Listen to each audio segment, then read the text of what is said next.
This video is dedicated to all those sisters who love their brothers to an extreme extent. Because this is the story of the two siblings, Maggie and Tom. Hello and Assalamu alaikum. Welcome back to my channel and I am Mehreen. The Mill on the Floss is a Victorian novel written by George Eliot in 1860. George Eliot was the pen name of Mary Ann Evans. Mill on the Floss is an autobiographical novel, and in Maggie we get an account of the author's own complex personality. George Eliot is, of course, the first sociological novelist as well as psychological novelist. The novel begins with a description of the town of St. Ogg's and the river Floss, on whose banks it is situated. Everybody in this tale is repelling everybody, and life is in it the strictest sense a battle. Principal characters of the novel are Mr. Tulliver, owner of the mill on the Floss. Mrs. Tulliver is of course his wife. Tom Tulliver is their only son. Maggie Tulliver, she is their daughter. Aunt Glegg, Aunt Dean, and Aunt Pullet. These are the sisters of Mrs. Tulliver. And they are very rich, and they time to time criticize the ways and the manners of their sister's home. Philip Wakeham is Maggie's suitor, and he is a disabled person. Lucy Dean, she is the cousin of Tom and Maggie. And Stephen Guest, a very important character, he is Lucy's fiancé. Dorlcote Mill stood on the banks of the river Floss near the village of St. Ogg's. This mill is owned by the ambitious Mr. Tulliver. It provided a good living for him and his family, but he dreamed of the day when his son Tom would climb to a higher station in life. Mrs. Tulliver's sisters, who had married well, criticized Mr. Tulliver's unseemly ambition and openly predicted the day when his air castles would bring himself and his family to ruin. Aunt Glegg, richest of the sisters, held a note on his property, and when he quarrelled with her over his plans for Tom's education, Mr. Tulliver determined to borrow the money and repay her. For Tom, who had inherited the placid arrogance of his mother's people, life was not difficult. His sister Maggie grew up with an imagination beyond her years of understanding. But Tom's troubles began when his father sent him to study at Mr. Stalling's school. Having little interest in spelling, grammar, or Latin, Tom found himself wishing he were back to the mill, and where he might dream of someday riding a horse like his father's and giving orders to people around him.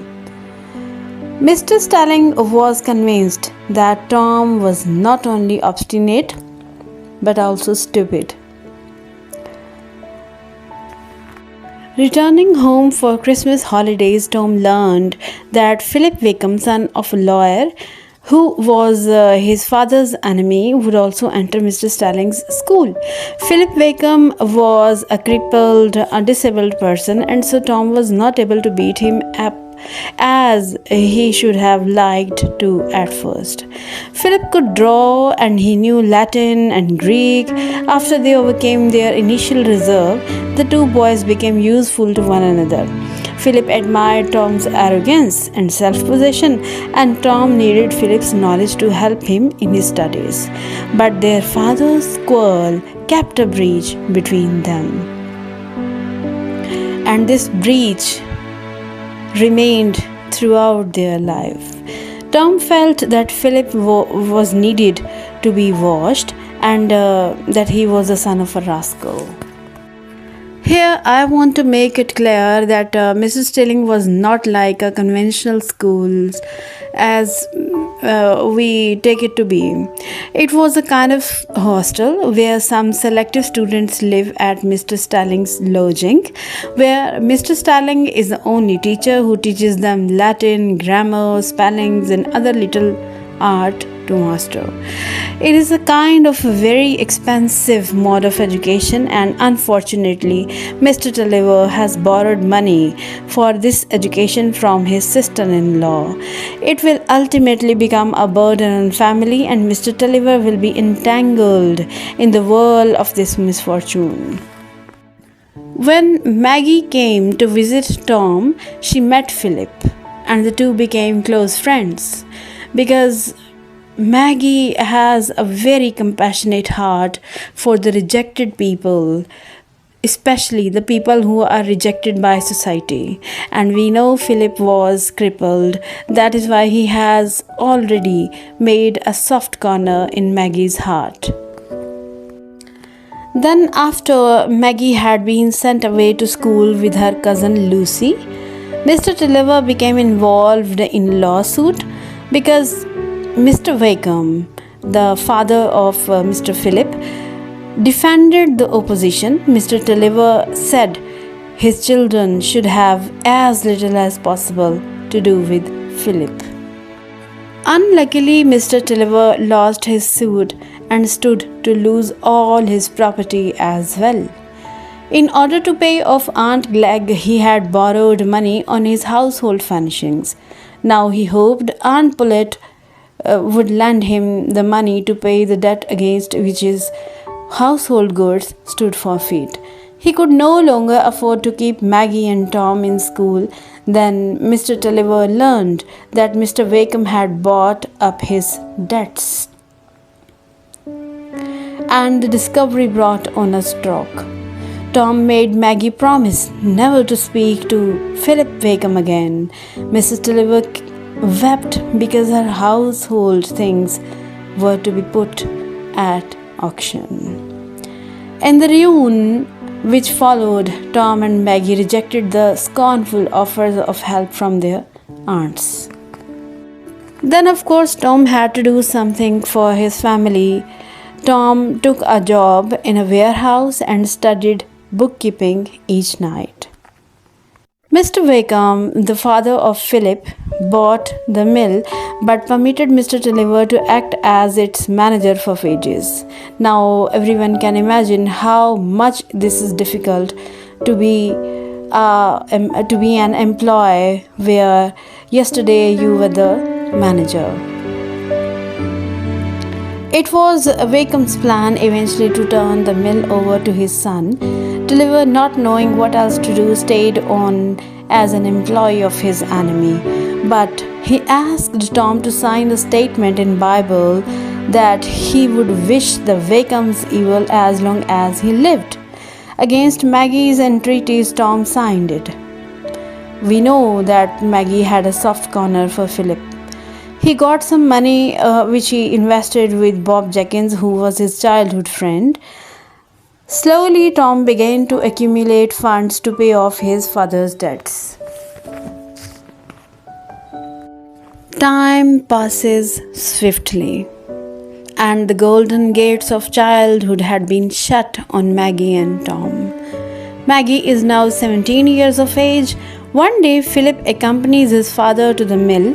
Maggie avoids meeting Philip in the presence of their fathers. She is leading the life of a recluse, having sacrificed most of her pleasures, but she remembers Philip and his deformity and would like to say a few kind words to him.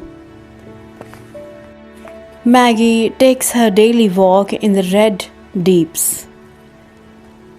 This is a secluded place with soothing sounds and beauty which she has grown to love.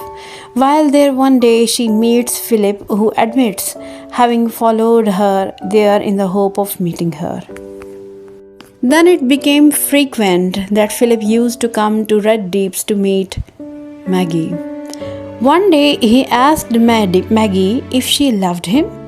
She put him off. Later, at a family gathering, she betrayed her feeling for Philip in a manner which aroused Tom's suspicions. He made her swear on the Bible not to have anything more to do with Philip. And then he sought out Philip and ordered him to stay away from his sister. In the result of all this conversation, she meets Philip and tells him why they cannot meet again. Philip declares that he will remain steadfast and also calls Tom narrow-minded. As we know that Tom had some suspicion about Philip and Maggie, and one day he was also following Maggie, and he found Philip and Maggie, both of them were meeting at Red Deep's. Tom arrives Red Deep's while following Maggie, and there a scene is created. Tom insults Philip and refers mockingly to his deformity. He threatened to trash Philip if he ever tried to meet Maggie again. He then drags Maggie away with him. This is a very typical kind of brother. After this incident, 3 weeks pass. Tom has now made plenty of money, enough to pay off the creditors. He has accomplished this through hard work and the export transactions suggested by his childhood friend Job Jenkins. Mr. Tulliver is elated at the prospect. It is a very happy day when Mr. Tulliver and his son go to meet the creditors at an inn in the town to pay off all the debts. Tulliver gives a speech and praises his son.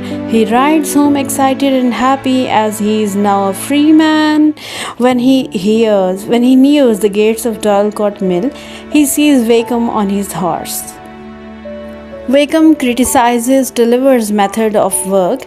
Tulliver loses his temper, pushes the lawyer down from his horse and starts flogging him. Maggie rushes and stops her father on hearing Wakeham screaming for help. Wakeham rides away after threatening legal action against Tulliver. The excitement and rage prove so much for Tulliver, and he suffers a stroke. He realizes that his end is near. He tells Tom to look after his mother and his sister and also to get the mill back. He dies soon after murmuring that the world is too much for him. Tom and Maggie cling together and they weep. 2 more years pass.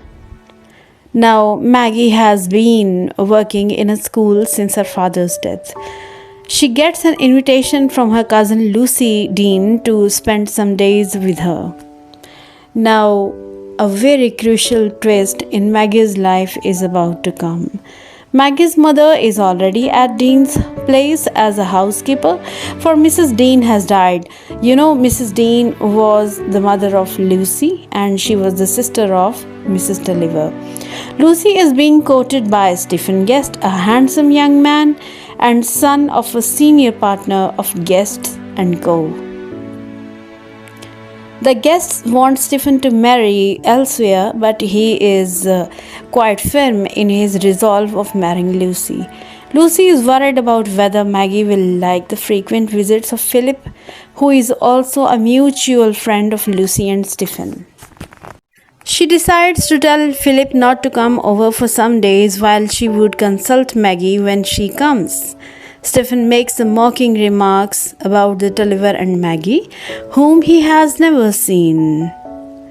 When Lucy mentions her cousin's forthcoming visit, but Lucy defends her aunt and cousins. However, she does not enlighten Stephen about Maggie's good looks and intellect, hoping to enjoy his discomfiture when he meets her.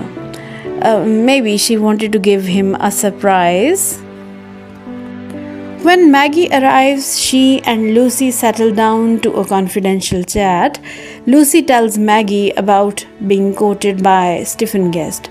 Lucy is very anxious that Maggie should be amused after her dull life at school.